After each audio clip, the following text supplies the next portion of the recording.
Vale.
Yo tengo aquí mi mascarilla.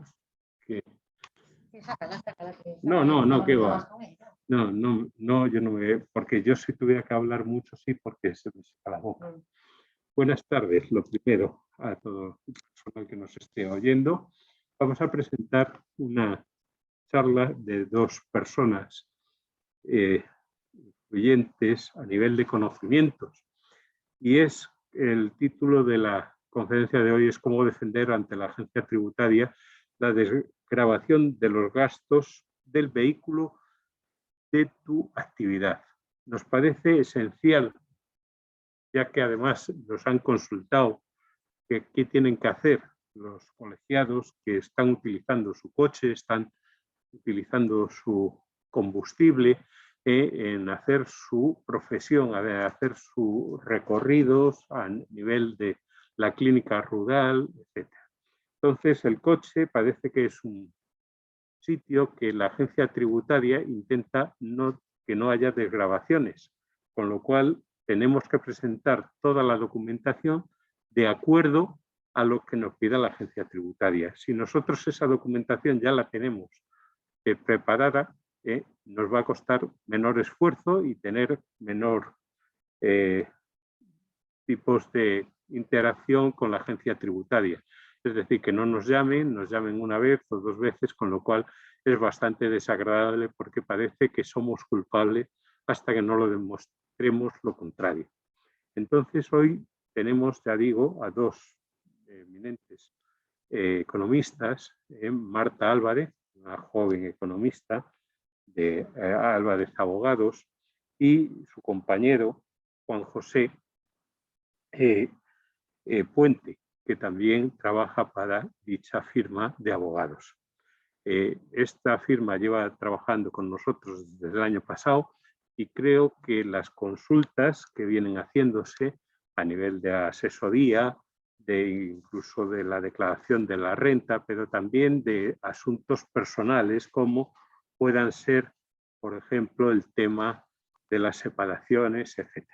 Entonces, yo les dejo con ellos porque son ellos los que van a hablar y además sé de antemano que va a aclararse muchas de las cosas y entonces les doy la palabra para que empiecen. Yo me retiro y ellos siguen con ustedes. Gracias.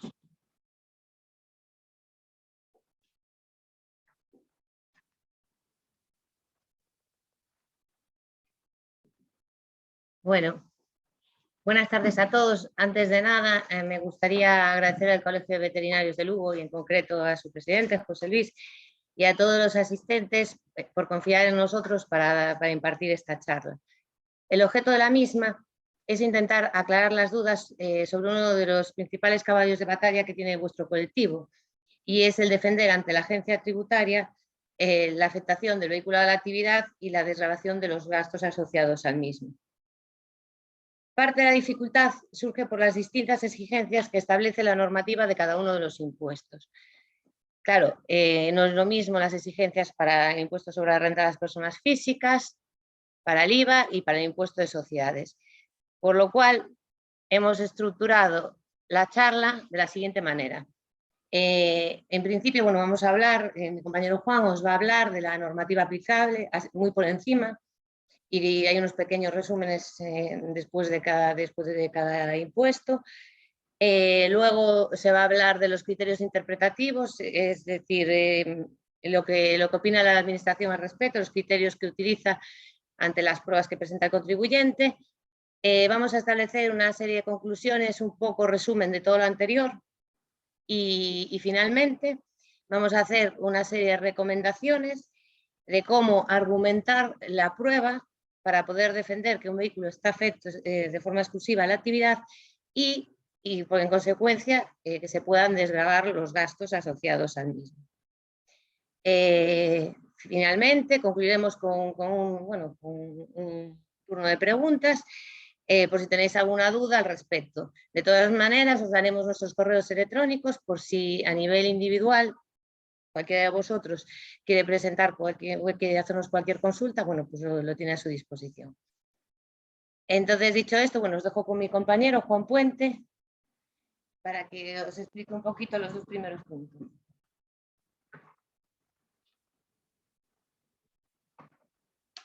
Hola a todos, buenas tardes. Vale, en primer lugar, recordarles que nos estamos refiriendo a vehículos de turismo, ¿vale?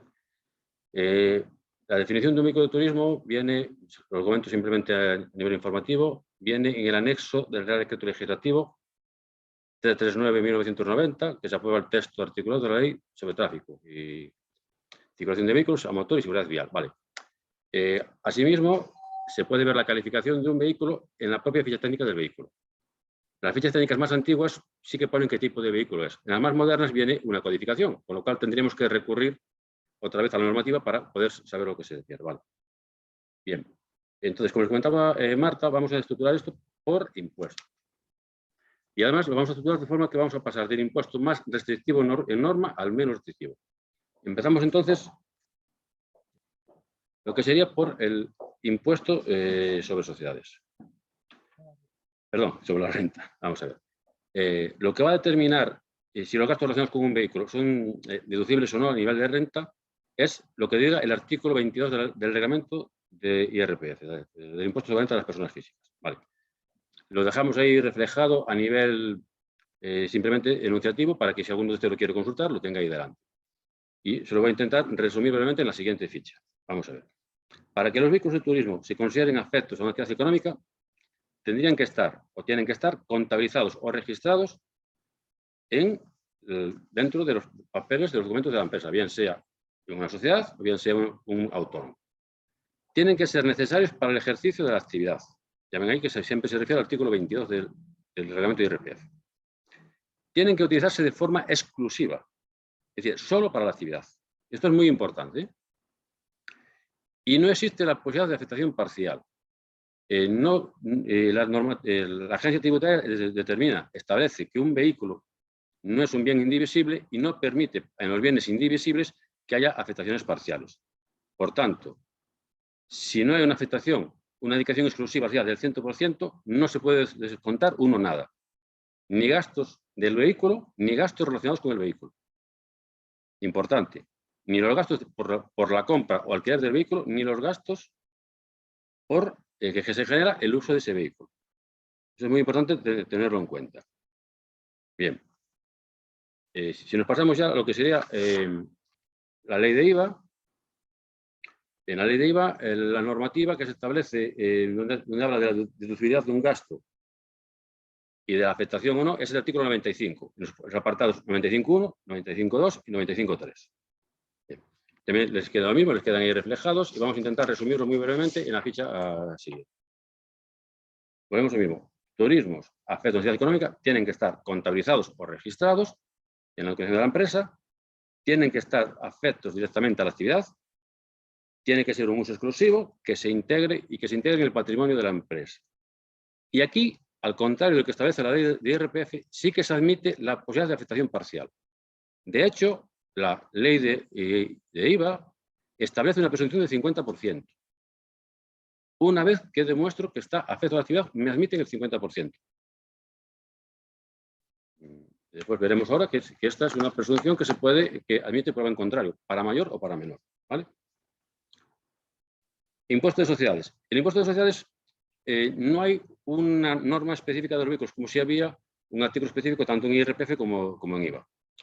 Y al mismo tiempo es la normativa menos restrictiva a la hora de poner pegas para la reducción de los gastos. Entonces, como no hay una norma específica de sociedades, tenemos que ir a la norma general de gastos deducibles.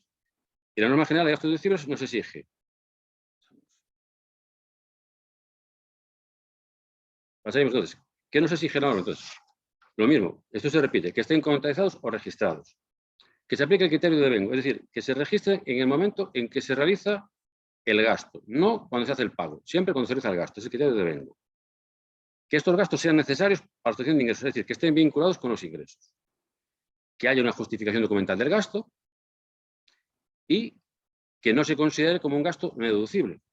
Hay un artículo, en concreto el artículo 15 de la Ley de Sociedades, que establece una serie de gastos que no son deducibles. Como lo de los vehículos no está en el artículo 15, en principio, si cumplen los 4 requisitos anteriores, sí que sería deducible. Entonces, una vez comentada muy brevemente la norma, vamos a intentar aclarar cómo la interpreta la Administración. Esta interpretación va cambiando, puede ir cambiando en función del paso del tiempo, de actualizaciones de normativas, pero también de los pronunciamientos que pueden tener distintos tribunales o organismos superiores para la agencia tributaria. La agencia tributaria española tiene que cumplir lo que establezca el Tribunal de Justicia de la Unión Europea, lo que establezca el Tribunal Superior, y así como de las consultas vinculantes de la Dirección General de Tributos o de las resoluciones de los tribunales económicos administrativos, principalmente el Tribunal Económico Administrativo Central. Vale. Entonces, dentro de los medios de prueba hemos indicado aquí 4 que son genéricos, que valen para los 4 impuestos. El primero, la competencia para la comprobación y valoración de los medios de prueba aportados corresponde a la Agencia Estatal de Administración Tributaria, a Hacienda. Lo cual quiere decir que un mismo caso puede tener distinta solución según el actuario de la agencia tributaria que lo defiende o que lo revise. Bien. En cuanto a cómo acreditar el grado de afectación, la norma habla de cualquier medio de prueba metido en derecho, con lo cual dice mucho y no dice nada, porque no queda claro. Pero sí que nos está informando, al mismo tiempo, que la contabilización o inclusión en los registros no es una condición, una condición única que pruebe suficientemente que el bien está afecto, pero es imprescindible que esté registrado. Es una de las condiciones que tiene que estar, pero se necesitan más. Ya me he contado antes, necesaria protección de ingresos, afectación exclusiva y demás. Bien. Eso, bueno, una anotación. Ven que al final de cada comentario figura entre paréntesis el organismo que dicta o que establece esta norma. Cuando pone DGT se refiere a la Dirección General de Tributos. Me he dado cuenta ahora que a lo mejor ya me engaño con la Dirección General de Tráfico. No vaya a ser. Bien. También otro criterio imprescindible para las tres leyes es estar en posesión de la factura original. Y ya un tema que, aunque nos referimos a turismos, la norma en la calificación de vehículos también se habla de vehículo mixto. Y cuando se trata de un vehículo mixto destinado al transporte de mercancías, dice que se puede deducir el 100%. Y hablamos aquí por lo siguiente. Un vehículo mixto destinado al transporte de mercancías no es un vehículo que transporta mercancías. No por el mero hecho de transportar mercancías se considera vehículo destinado al transporte. Tienen que ser mercancías con la intención de venderlas. Eso es muy importante. Con lo cual, si yo estoy haciendo un servicio en una explotación agraria y evidentemente llevo medicinas que voy a vender, pero el servicio básico es mi prestación de veterinario y es un accesorio la venta de mercancías, no es únicamente una venta de mercancías. Por lo cual, muchos de los vehículos mixtos, aunque transporten mercancías, no están considerados como vehículos mixtos para el transporte de mercancías. Eso es muy importante que lo tengan en cuenta porque es posible que alguno ya haya tenido algún problema con eso. Bien. Y ahora, criterios específicos para la ley de IRPF. Repetimos, para la reducción de los gastos derivados de la compra, del mantenimiento o utilización, es necesario que el vehículo tenga la consideración de elemento patrimonial afecto a la actividad, que sea utilizado de forma exclusiva a esa actividad. Y solo, vuelvo a insistir, solo se podría deducir tanto la compra como los gastos relacionados si el vehículo es utilizado únicamente al 100%. No puede haber posibilidades de una mínima utilización personal. Ha habido algún caso en que la administración, por haber detectado que un vehículo a última hora de la noche, en vez de ir para las estaciones de la empresa, se fue para la casa del empleado, que ese mantenimiento, en algún caso, han pretendido decir que desvinculaba la aceptación del 100%. Es un caso extremo, pero ha ocurrido. ¿Vale? Bien. Una vez que se haya acreditado la afectación exclusiva y la dedicación exclusiva del vehículo al 100%, como hemos dicho, también se nos permite descontar como gastos todo aquello que esté derivado del centro del vehículo. Reparaciones, carburante, seguro e incluso gastos que se puedan generar en ese desplazamiento, como puede ser pues, un peaje o demás. Y una cosa que está muy extendida y que realmente la administración no está metiendo con prueba es que hay quien dice, no, yo tengo otro coche. Y que tengo otro coche para mí es particular. Bueno, también la administración lo ha dicho clarísimamente, por ejemplo, en la consulta vinculante de la Dirección General de Tributos, en la 3382, número 20, que está ahí, que la tenencia de otro vehículo destinado a uso particular no prueba que el vehículo vaya a destinarse exclusivamente a la actividad. O sea, puedo ponerlo como una prueba para intentar argumentar que ese vehículo lo uso solo para actividad, pero no me garantiza nada el tener otro vehículo. Nos pasamos entonces ahora a cómo interpreta a nivel de IVA. A nivel de IVA, recordamos, hay una presunción por norma del artículo 95, 2 tercero de la ley de IVA que nos dice que se admite o que se presume una afectación del 50%. Es decir, que se me permite deducir el 50% del IVA en la compra. Ojo. Habla de compra, pero habla de alquiler. Porque nos encontramos con concesionarios o casas de alquiler que dicen, no, Si lo llevas por renting o por leasing, no tienes problema. Dices tú, no. La normativa, cuando se dispone del vehículo, da igual que se compre, que se alquile o que se finance con un leasing, es lo mismo. Se admite en principio el 50%. Si una de las partes, yo contribuyente o bien la administración, quiere demostrar que hay una afectación superior al 50%, tiene que demostrarlo, puede demostrarlo. Yo puedo acreditar un 50, un 60, hasta un 100. Y la agente tributaria puede intentar quitarme el 50, pero tiene que demostrarlo él. Puede ponerme un 40, un 30 o incluso un 0. Pero repito, la parte que quiera hacer valer un importe de 150% tiene que demostrarlo. Y esto es muy importante. Porque es muchas veces complicado para nosotros de justificar más de un 50%, pero también es muy complicado para la administración justificar menos del 50%. Entonces, es cierto que, salvo casos muy extremos, están dando por sentado siempre que admiten el IVA del 50%. Después, independientemente de lo que yo haya puesto como IVA, como porcentaje de afectación de mi vehículo a IVA, los gastos van independientes. Y esto es debido principalmente a una sentencia del Tribunal de Justicia de la Unión Europea del año 2001, que estableció que la cuota o el IVA deducible de los gastos relacionados con el uso de un vehículo, como puede ser combustible, reparaciones, revisiones, peajes y demás, no están vinculados a la compra del vehículo, sino que se puede justificar un uso superior.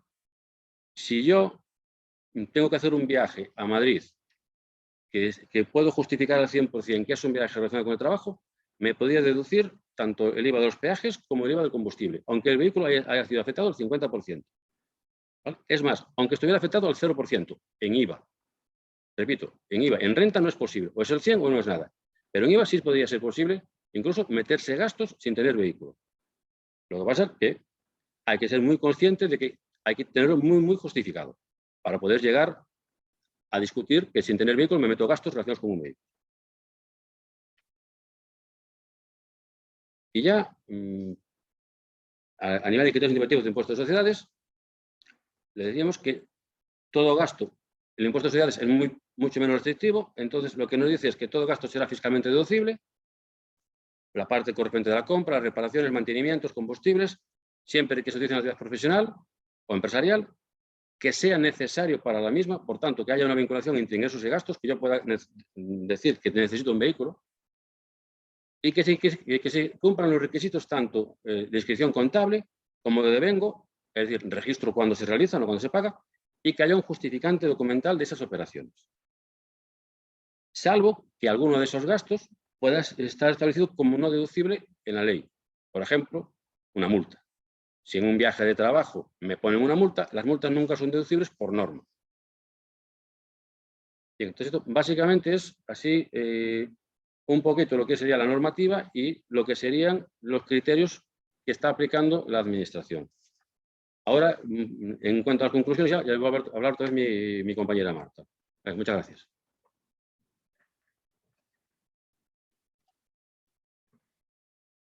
Bueno, pues nada, como es un poco en resumen de lo anterior, perdón que me saco la mascarilla, un poco en resumen de lo anterior, establecemos unas conclusiones generales y la primera, no puede establecerse de antemano cuáles son los medios de prueba que inexcusablemente acrediten la utilización exclusiva del vehículo en la actividad profesional, es decir, no hay una receta mágica ni hay nada.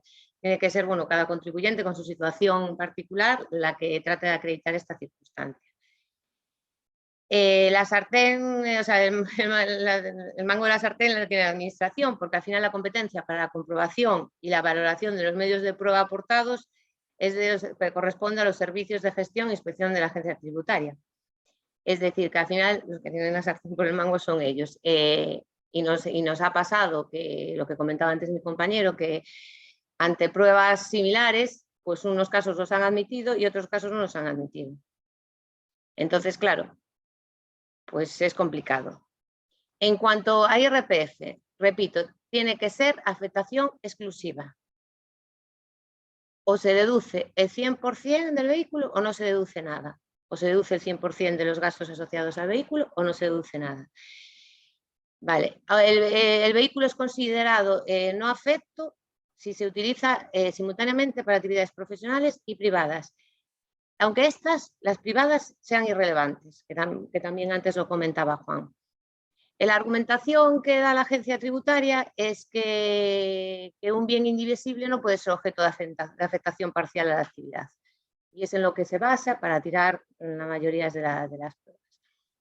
Entonces, aunque su uso, como comentaba, aunque su uso sea irrelevante para fines privados, lo consideran no afecto.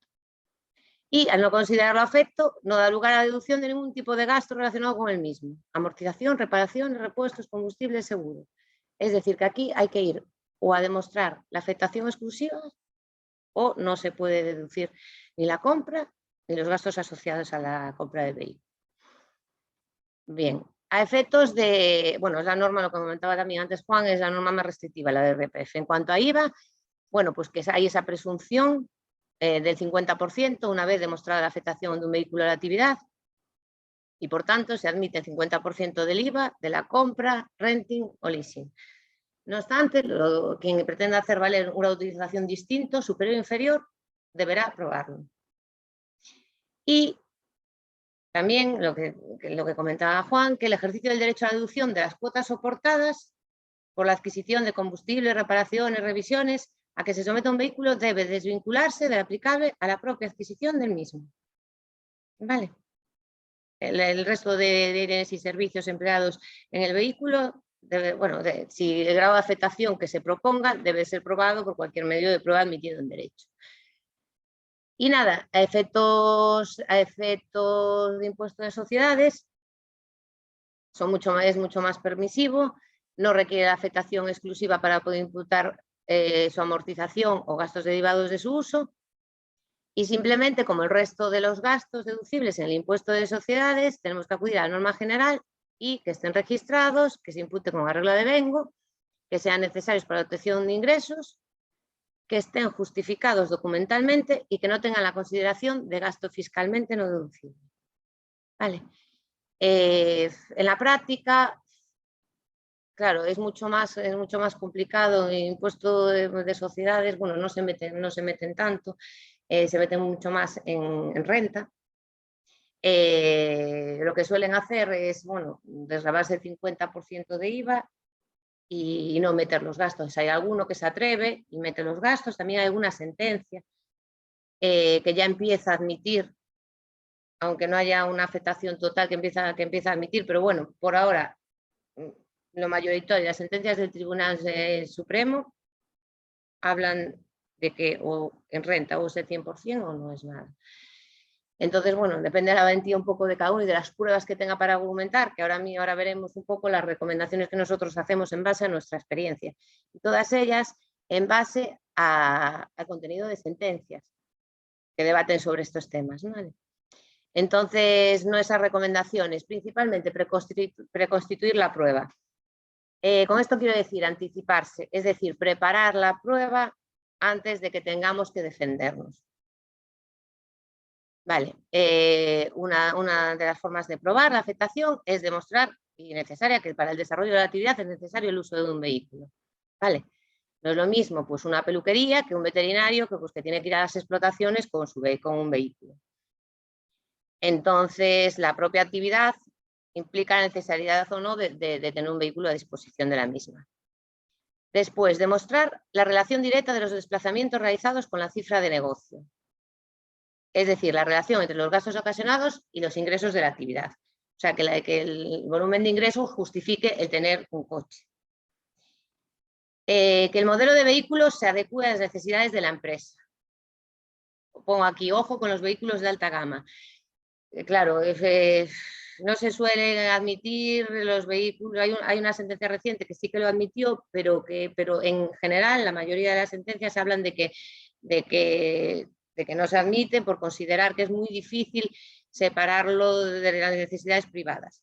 Que ya es difícil para un vehículo normal, pues uno de lujo, pues parece todavía más difícil separarlo de necesidades privadas. Después, conservar todos los justificantes de gastos de los desplazamientos, si puede ser con la matrícula del vehículo, tickets de aparcamiento, peajes, repostajes, facturas de hoteles, restaurantes, etc. A veces se aportan como prueba sistemas de localización de vehículos, rotular el vehículo, tener una plaza de parking en las inmediaciones de la actividad. Partes de trabajo firmado por el cliente. Esto es fundamental porque esto es una prueba externa. A veces, aun presentando pruebas concluyentes, las tiran diciendo que realmente es documentación interna de la empresa. Entonces, esto siempre, el tener estos partes de trabajo firmados por el cliente y que coincida con los partes de desplazamiento que presentamos a la administración, pues da mucho peso para defender la afectación. Aquí me imagino que todos vosotros ya tendréis unos modelos de partes de trabajo. De todas formas, dejamos en la presentación aquí el que utilizamos nosotros, bueno, que es como cualquiera de los que podéis estar utilizando, en el que aparece la fecha, el lugar de desplazamiento, las empresas visitadas, y aquí aparece la firma del cliente, que es lo más importante de todo. Vale, partes de desplazamiento, donde se indique los kilómetros realizados, empleado que realiza la visita, cliente, motivo de la visita, etc. También os dejamos un modelo de parte de desplazamiento que utilizamos nosotros, que pone también el día, el código del empleado, el nombre del empleado, motivo de desplazamiento, lugar, hora de salida, hora de llegada, número de vehículos y si hay repostaje o no hay repostaje, ¿vale? Ay, perdón. Entonces, después, en la medida que podamos demostrar con documentación externa, facturas de ITV, revisiones del concesionario, etcétera, que los kilómetros totales del vehículo coinciden con el resto de prueba documental aportada, bueno, pues este es un argumento muy de peso para que sea admisible la afectación. Una agenda de reuniones o correos electrónicos concertando visitas con los clientes. Y por último, bueno, por ser otro vehículo, pero lo que comentaba antes Juan, hay un montón de sentencias que no admiten como prueba porque por sí solo no es una justificación suficiente. Sí, añadido, a ver, cuantas más pruebas tengamos, cuanto más podamos demostrar que el vehículo está afectado a la actividad, bueno, pues más difícil es a la administración decir que no lo está. En vía administrativa muchas veces es complicado que nos den la razón. Claro, ya no todo el mundo se mete a una vía judicial, porque bueno, al final, pues, entonces lo que hay que hacer, lo que hablaba antes, preconstituir la prueba, tener muy bien preparada la prueba para que bueno, la administración pues sea muy difícil pues tirarla. De hecho, nosotros, bueno, pues tenemos casos positivos y casos negativos. En nuestro propio despacho tuvimos una revisión de 3 vehículos asociados a la actividad y finalmente, bueno, pues nos dieron la razón. Aportamos muchas de estas cosas que os estoy contando y bueno, no era un tema fácil, eran 3 vehículos además, pero bueno, el volumen de actividad de la empresa, servicio integral, bueno, que prestamos muchos servicios, que parte de ellos son prestados en las instalaciones del cliente, que tenemos cubiertos los partes de desplazamiento y los partes de salida, etc, etc. Y entonces, y al final, bueno, pues ya no hizo falta los propios órganos de gestión, ya nos lo admitieron. Por lo cual es posible, pero hay que argumentarlo muy bien. Y nada, y con esto nada más, abrimos un turno de preguntas por si a alguien le ha quedado alguna duda. De todas formas, os dejamos aquí nuestros correos personales por si, ya os digo, a nivel individual queréis hacer alguna consulta. Estamos a vuestra disposición y muchas gracias.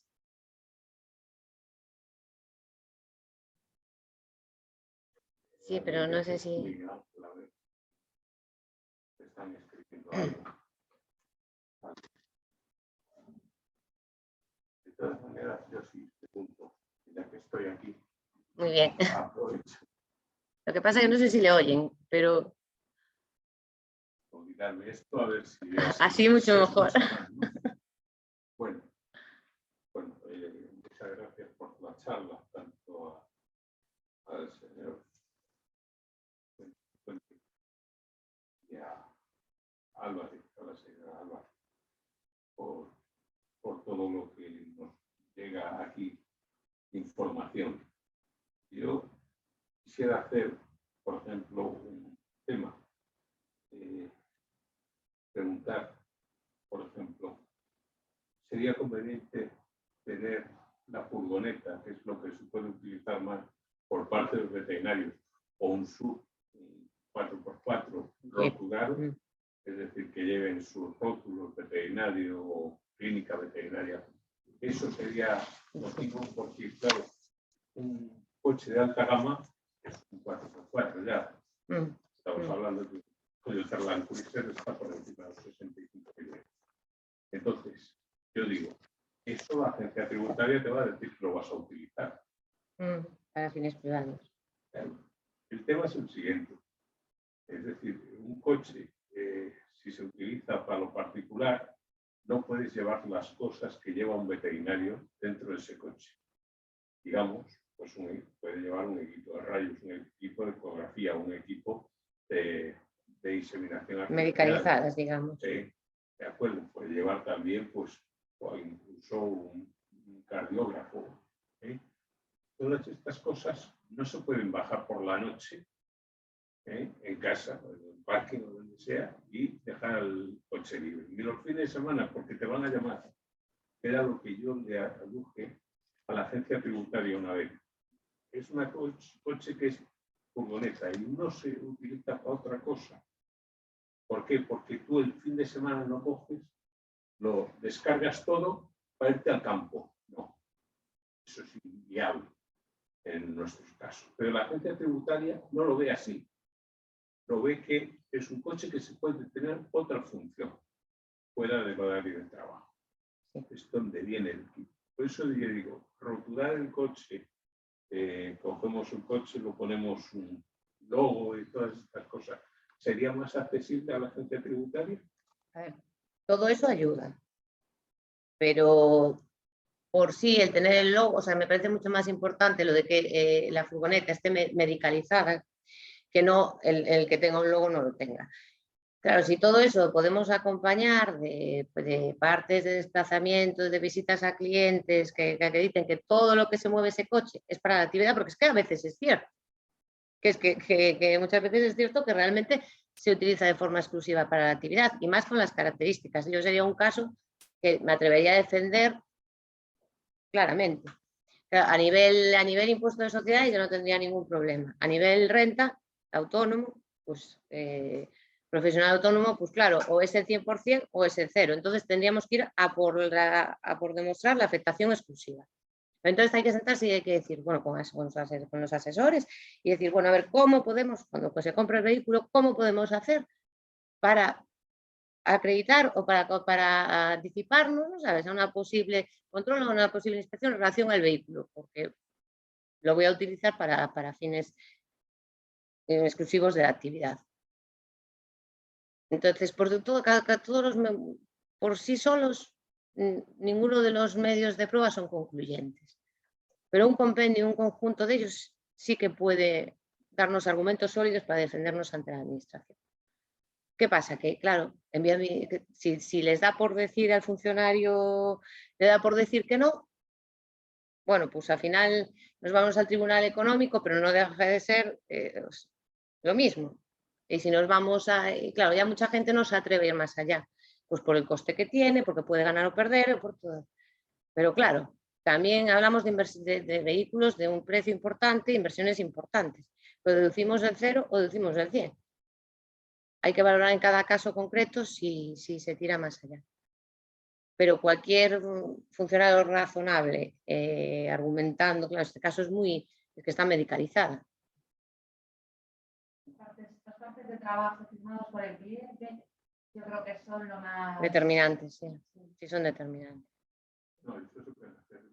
Otra de las cosas que hay algún compañero que me dijo, no sé si está de emoción o habré entendido mal, el tema de tener un GPS con toda la relación de lugares donde se visita.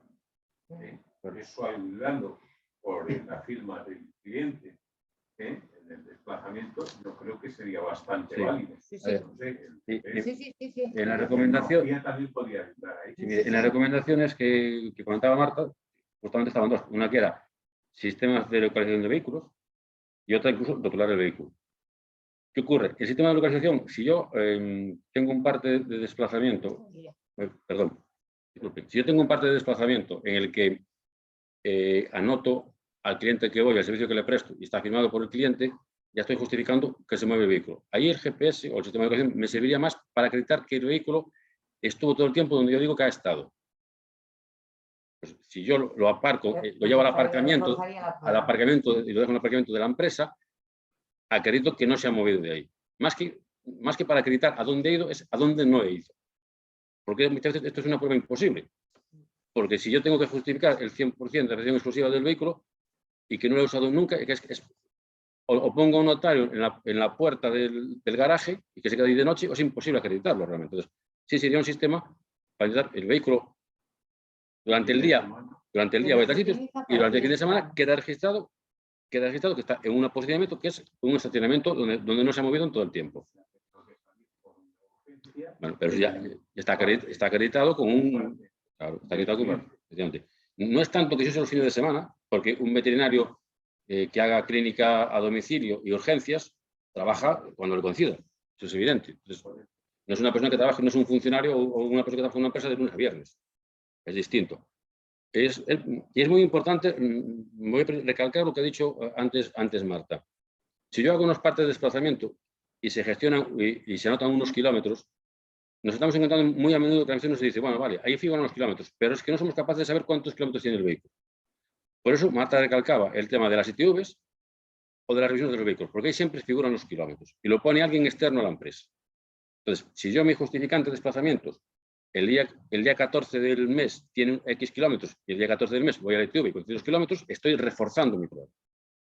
Ya no pueden decir que son kilómetros que no saben cuántos kilómetros tiene el vehículo. Lo saben, hay un documento oficial. Los coches, pues cada 10, cada 20 kilómetros tienen que pasar unas revisiones y las casas siempre le ponen los kilómetros a los que se pasan cuando se hace el cambio de aceite. Entonces, eso es importante también guardarlo. Si usan tarjetas de combustible, en muchísimas, por ejemplo, Solred pide permanentemente o preguntas de si queremos anotar los kilómetros. Es importante que anote los kilómetros. También.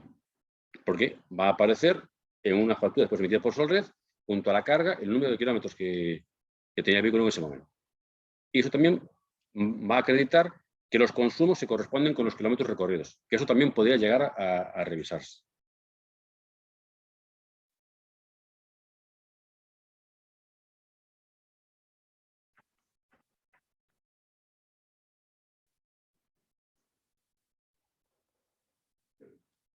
En el chat parece que no hay ninguna pregunta más.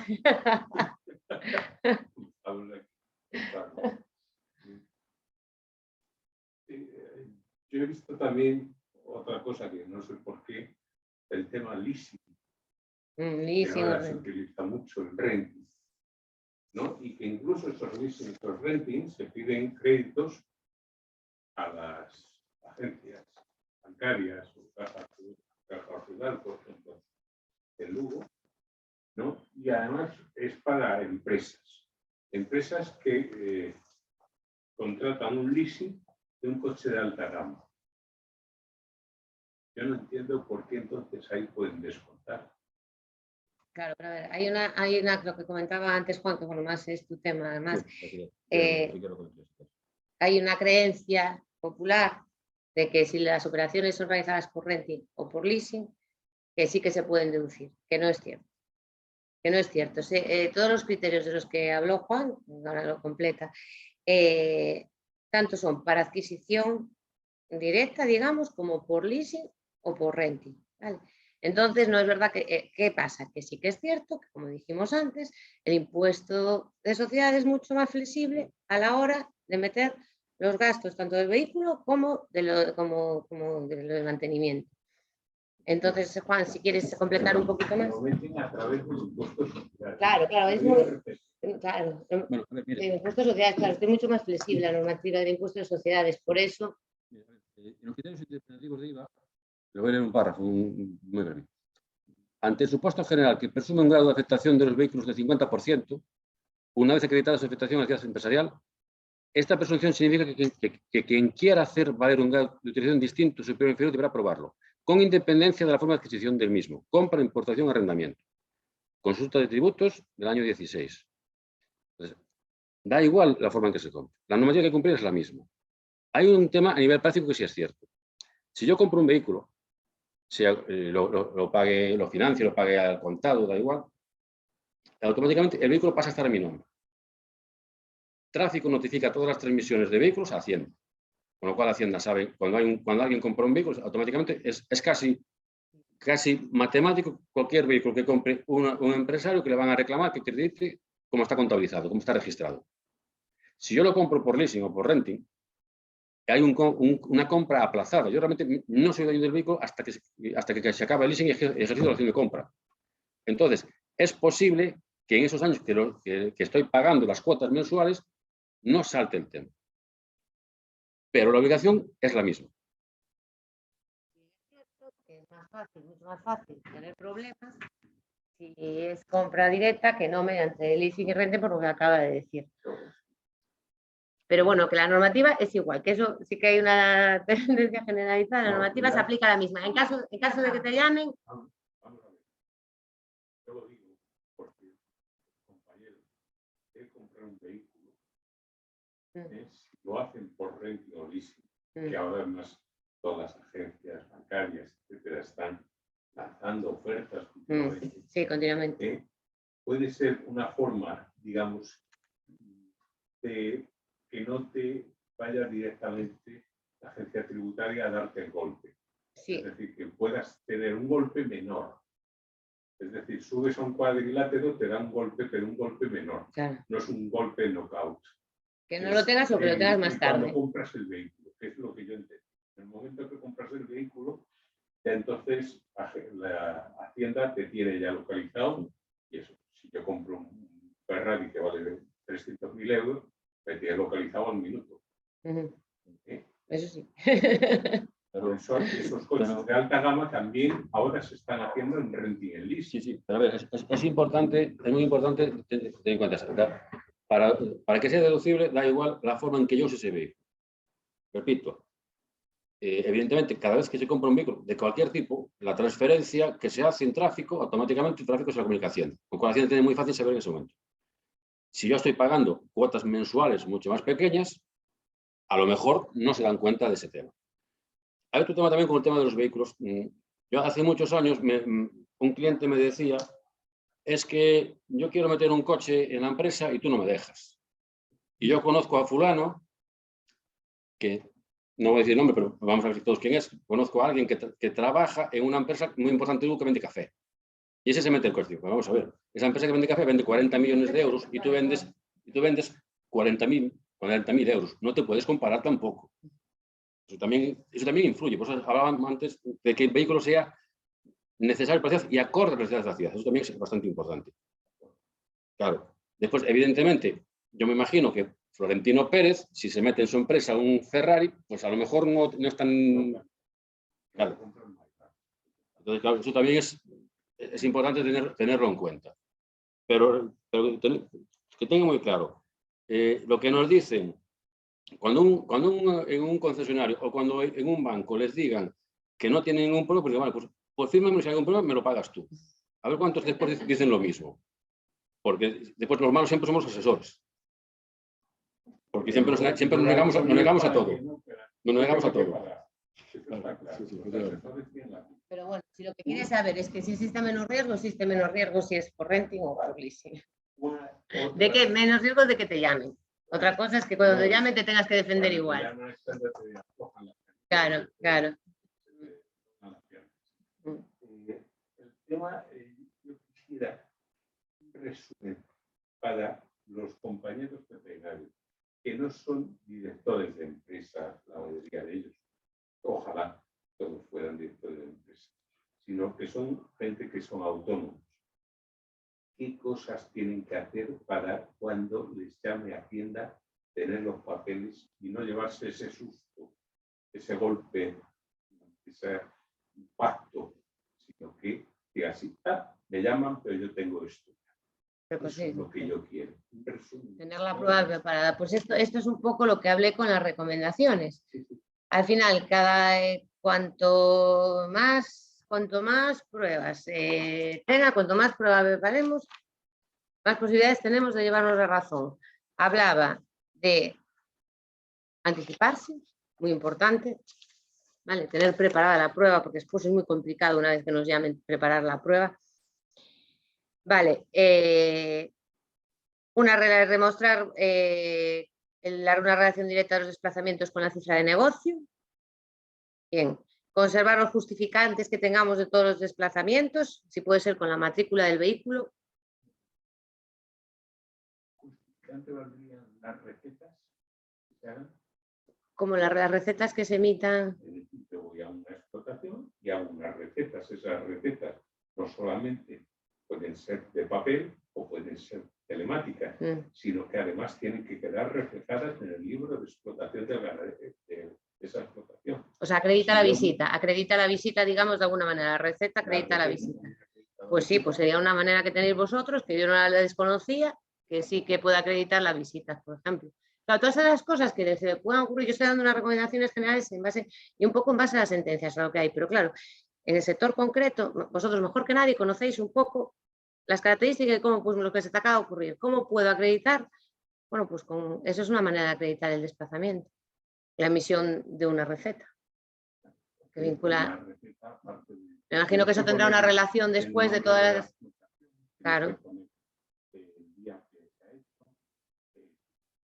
el medicamento que hayas prescrito, etcétera. E incluso el diagnóstico para el animal que has prescrito ese medicamento. Me parece que me surge una duda.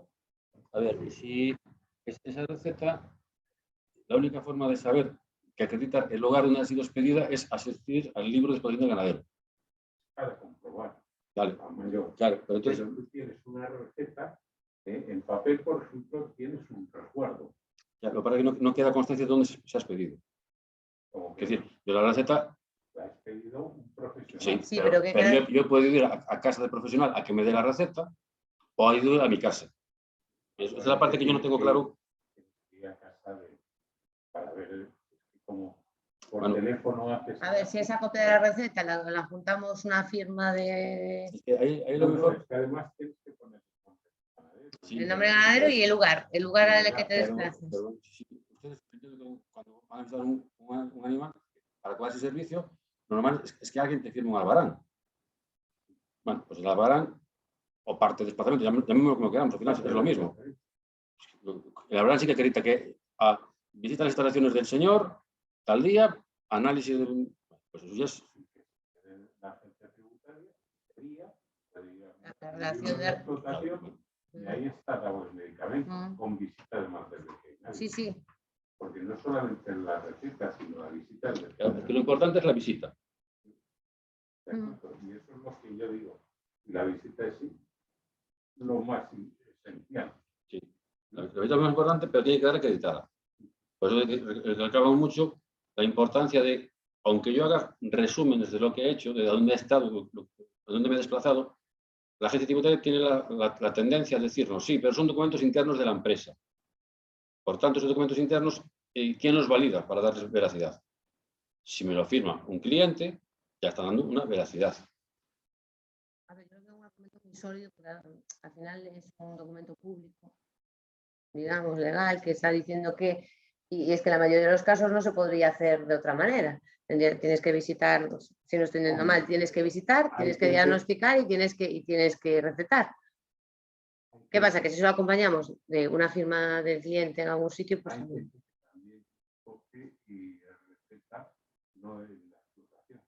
Pues entonces si hay la posibilidad de las dos cosas, entonces no es un argumento muy válido. Pero bueno, que puede, digamos, si se tiene todo el resto, da mucha más solidez a la prueba.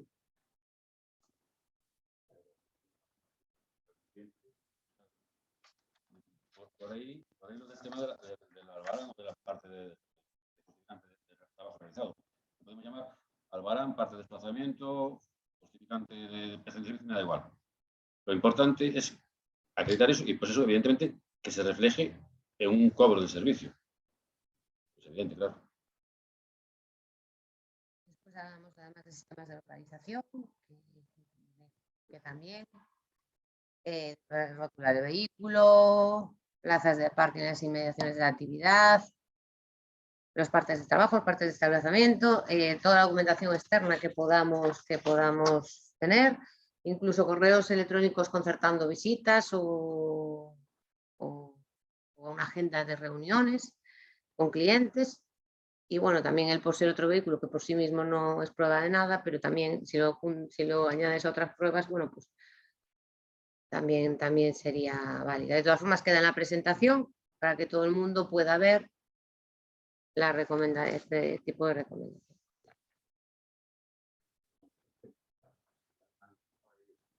Sí, aquí figuran 14 personas, entonces, bueno, si quiere despedirse, cerrar la sesión, ¿alguna pregunta? Sí.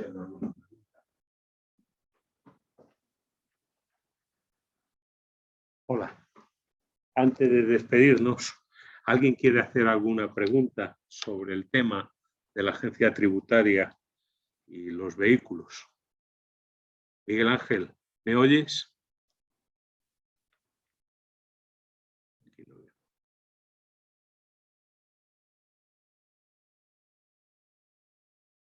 Bueno, pues yo no escucho nada. A ver, el chat está ahí. Está ahí, está aquí, el chat está aquí.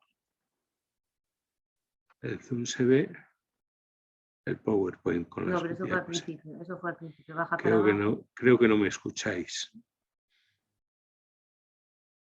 No, esto fue al principio, yo creo. ¿Tenéis el altavoz puesto?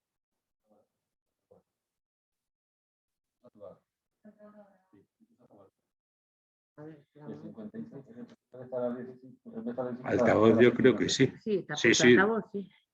O sea, a ver si no se nos ha escuchado nada. No, bueno, lo único, a ver, Miguel Ángel, todo, en marketing como...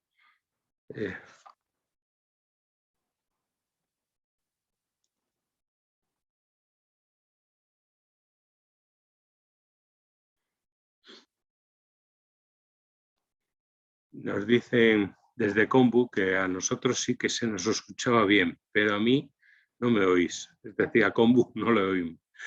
Si hay alguna pregunta se puede hacer por el chat. Esperamos un minuto. Si hay alguien que quiera hacer alguna pregunta. Y si no, de momento no hay ninguna.